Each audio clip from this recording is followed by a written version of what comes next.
नमस्ते स्टूडेंट्स, पाठशाला पंडित में आप सभी का स्वागत है। मैं हूं आयुष भट्टाचार्य। आज हम देखेंगे कि ट्रीज़ क्या होता है। ठीक है, टॉपिक लिख देते हैं आज का, ट्रीज़। ठीक है, तो बात ये आती है कि ट्रीज़ इन ग्राफ थियरी कैसे दिखता है, या उससे पहले हम उसका एक डेफिनेशन, शॉर्ट डेफिनेशन देख लेते हैं। Connected graph trees is a connected graph, okay, it is a connected graph without any circuit। ठीक है, without any circuit। अगर कोई ऐसा ग्राफ है जो कनेक्टेड नहीं है, जो कनेक्टेड है, ठीक है, मतलब सब पॉइंट्स एक दूसरे से कनेक्टेड है पर कोई सर्किट नहीं दिख रहा, तो फिर उसे हम कहेंगे ट्रीज़। बहुत सिंपल एग्जांपल इस तरह से मैं दे देता हूँ, 1 2। ठीक है, इस तरह से एक मैंने ट्री बना लिया, और भी मैं बना देता हूँ इस तरह से। ठीक है, 1 2 3 इतने सारे मैं वर्टाइसेस बना रहा हूँ। ऑल राइट, तो जब मैं इस प्रकार के ग्राफ्स बना रहा हूँ तो क्या कहीं पर भी हमें कोई सर्किट दिखाई दे रहा है?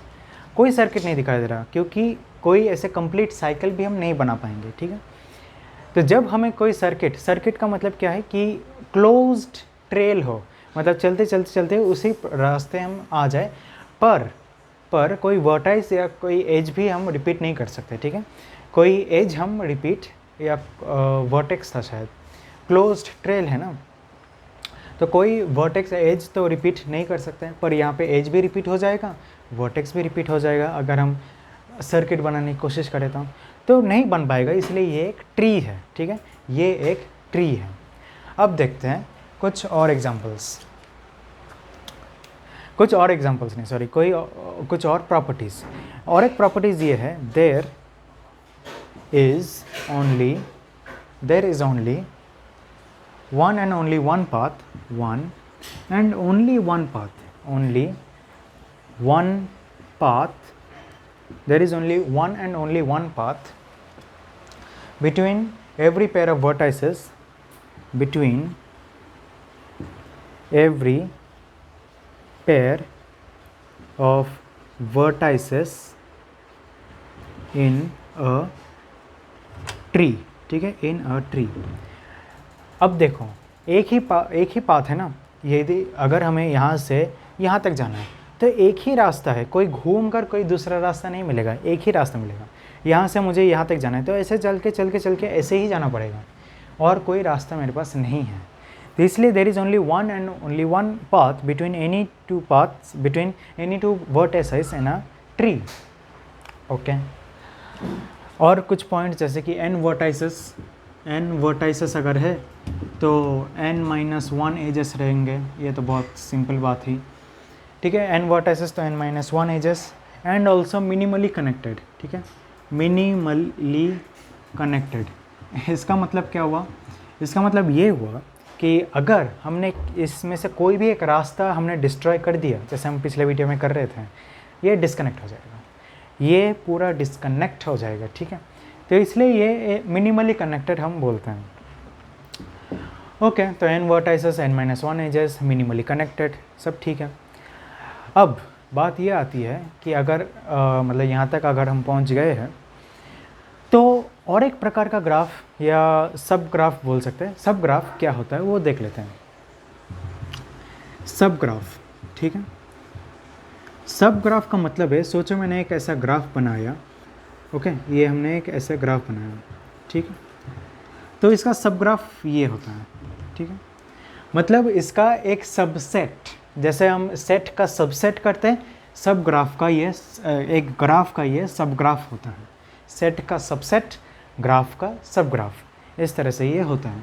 तो जब ये सब ग्राफ बन जाता है तब इसे हम सब ग्राफ कह सकते हैं। और प्लस ये भी एक बात हमें नोटिस करनी पड़ेगी कि सब वर्टाइसेस हो, इसकी कोई ज़रूरत नहीं है। ठीक है, हर एक वर्टाइसेस होनी चाहिए, कोई ज़रूरत नहीं है, बस इसका एक सब ग्राफ होना चाहिए। जैसे कि 1 2 3 4 5 अगर है तो इधर भी ये 2 3 एंड 4 ही होना चाहिए।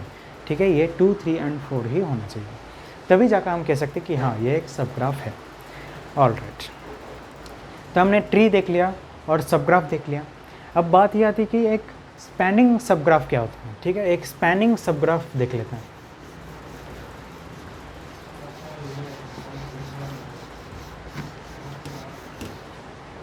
स्पैनिंग सबग्राफ का मतलब ये है, स्पैनिंग सबग्राफ का मतलब ये है कि अगर हम कोई ग्राफ बना रहे हैं, सोचो वही ग्राफ बना देते हैं। ठीक है, 1 5 4 3 एंड 2।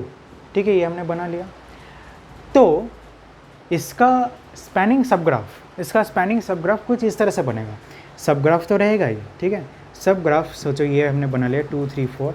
हाँ, और एक चीज़, इसके और भी हम सबग्राफ बना सकते हैं। जैसे ये एक सबग्राफ हो गया। ठीक है, अलग अलग हम सबग्राफ बना सकते हैं। तो स्पैनिंग सबग्राफ का मतलब ये है कि सारे के सारे पॉइंट्स तो रहेंगे, सारे के सारे जो वर्टाइसेस है वो तो रहेंगे ही, जैसे इधर है, लेकिन एज जितने सारे, मतलब जितना हो सके उतना डाल सकते हैं। ठीक है, लेकिन वर्टाइसेस तो सभी के सभी रहना ही चाहिए। तो सभी के सारे वर्टाइसेस तो इधर है, इधर नहीं था। ठीक है, ये सिंपल सबग्राफ है, ये एक स्पैनिंग सबग्राफ हुआ जहाँ पे सारे वर्टाइसेस हैं। ओके, और एक लास्ट चीज़ जो हमें देखना है वो है एक स्पैनिंग ट्री। ठीक है, स्पैनिंग वर्ड जब भी आता है ना, तो याद रखना सारे के सारे वर्टाइसेस आने चाहिए। ओके, सारे जितने सारे वर्टाइसेस है वो आने ही चाहिए। अब स्पैनिंग ट्री देख लेते हैं। स्पैनिंग ट्री का मतलब क्या है? स्पैनिंग ट्री, सोचो ये मैंने एक ग्राफ बना लिया और ऐसे मैंने थोड़े बहुत कनेक्शंस बढ़ा दिए, 1 2 3 4 एंड 5। तो स्पैनिंग ट्री, चूँकि स्पैनिंग वर्ड लिखा है तो सारे वर्टाइसेस तो हमें पहले लेने ही हैं, 2 3 4 5। ठीक है, लेकिन वो मिनिमली कनेक्टेड होना चाहिए। मतलब हम सिर्फ n वर्टाइसेस है ना, ट्री भी वर्ड आ रहा है, तो n वर्टाइसेस है तो n-1 एज ही हमें यूज़ करना है। तो यहाँ पर 5 वर्टाइसेस है तो हमें सिर्फ 4 एजेस से इस पूरे चीज़ को कनेक्ट कर देना है।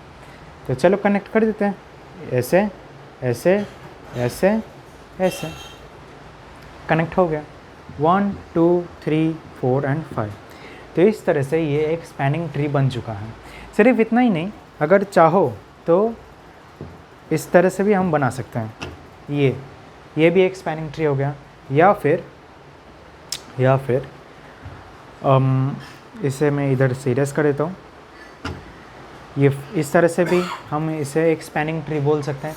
बस जितने सारे वर्टाइसेस है उससे एक कम नंबर ऑफ एजेस हमें लेने हैं, तब वो एक स्पैनिंग ट्री बन जाता है। और हाँ, सारे के सारे पॉइंट्स तो लेने ही हैं। ओके, तो इस तरह से एक स्पैनिंग ट्री बनाया जाता है और ये था ट्रीज़ का कॉन्सेप्ट। ठीक है, तो चलिए फिर आज के लिए इतना ही। अगर वीडियो अच्छा लगे तो प्लीज़ लाइक कीजिए, शेयर कीजिए अपने फ्रेंड्स के साथ और ज़रूर हमारे चैनल को सब्सक्राइब कीजिए। तो आज के लिए थैंक यू वेरी मच।